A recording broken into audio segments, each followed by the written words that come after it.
From the clouds they dive, the screams of battle in their lungs.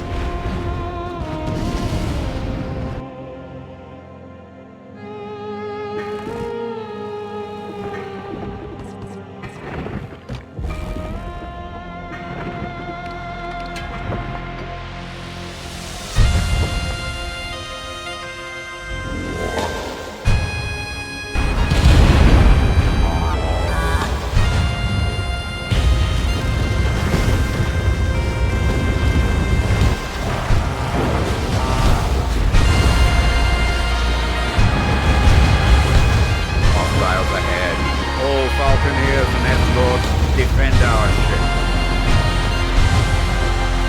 They find each other in the dark embrace of the cold sea.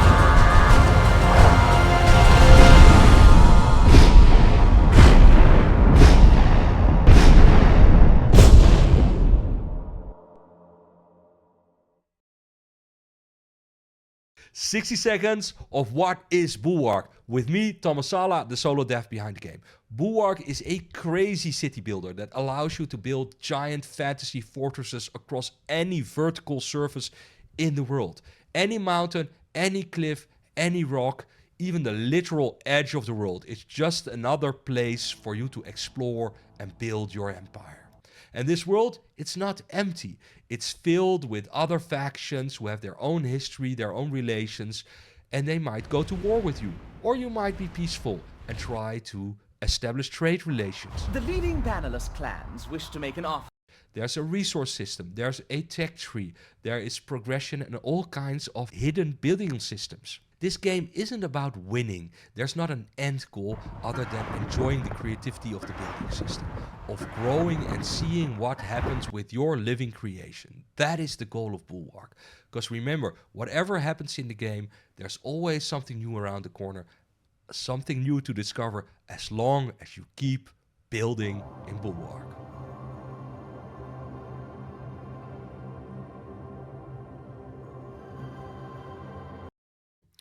Hi everybody, I'm Thomas Sala. I am the creator of Bulwark Falconeer Chronicles, which is a mostly solo developed game. And today I want to take a few minutes and explain some of or answer some of the most common questions I get for the game. The first one is, what's the goal of the game? And the second question is often, why are the controls different than other games? So let's kick off with the first one.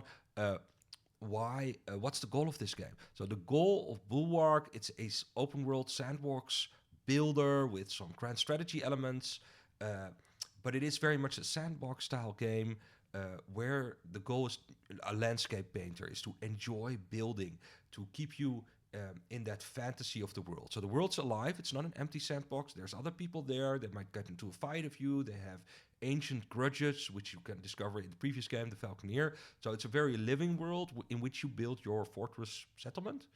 And the goal is to keep you in what most builder games what you have at the beginning, the fantasy where you're still enjoying making your first road or your first fortress, and everything is fresh and exploratory. And that's the phase before you get into the winning mode where you're min-maxing and everything needs to it's there to make units or conquer the world. It's not that type of game that wants you to go out and win. It's a game that wants you to remain in that fantasy. So there's no requirement to conquer everybody. If that's part of your fantasy, it can, and people will respond. But it's that beginning stages of game. So that's the goal of the game, to keep you in the fantasy. And secondary to that, it's a game that wants you to be creative. And it wants you to be in a creative flow and not in a mechanical flow where you just want to win, which to me are two different mental states. So the controls have been created just to get you into that flow. So I want to show you today how that does by playing the game. So we're going to play the free build, which doesn't have any resources. It's just about the building, just to introduce some of the mechanics. And well, first off, this is you're flying your little surveyor. That's how you always start exploring the world, as it were. It's an open world. It's I don't know how many. I think it's 15 kilometers each side. It's fairly extensive. There's people to meet, secrets to find, etc., etc. But let's start with the control. So the main control is left mouse is moving somewhere, and again, this was also designed for controller, so try that. But I'm focusing on mouse today. You move your mouse around, and right mouse allows you to build. That is the main two controls. The first thing you'll notice is here's the build line. I just move my cursor, and it's the end of the line, is the cursor basically, and right mouse allows me to build, and it builds a new tower across the landscape. So there's three things that's important to talk about. First off, I wanted a game without any button layers on top, where you're focused inside the game world. So there's no, unless you need it, some cases, but mostly while building, the interface is inside the world. So you're always looking inside the world, inside the fantasy, and not to, where your mouse is clicking on certain buttons. So that's the first one. It's a minimalist interface that's designed to get you in-game. The second part of that is that there is no... everything is exploratory. So the system decides what you build. You can see how fast that is. It decides where the walkways are, how it should look, based on what makes sense. And as a player, you get to explore that, because, doing this has a slightly different outcome than this. It's well, those are mostly the same, but let's pick one a little lower.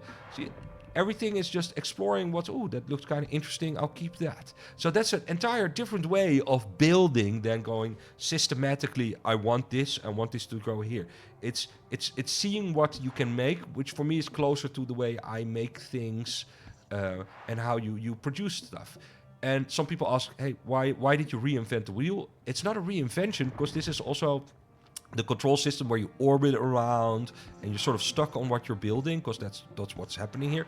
It's also the system used in 3D asset software like Maya or 3ds Max or Blender, which you can try. You're always rotating around. So I got my inspiration from that rather than other building games. So that can be a shock at first.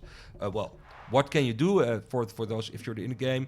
You can also build vertically. So we can go up one floor just by upgrading something. We can upgrade our outpost. Right mouse, just clicking the same build button, the right mouse button on top of something upgrades it. There's various stages, and we can overbuild floors. And from those floors, we can skip between the floors. We can also, by the way, pan the camera with WASD. It does that. Doesn't allow you to go over the entire map, because that would take 10 minutes. And I want you to fly around in your fleet, which you're going to build with your settlement. So, but back to the building, we can build triangles. You see those little triangles that stick out in the interface? They show that pie-shaped pieces of various sizes can be built. And if you change floor, you get different options.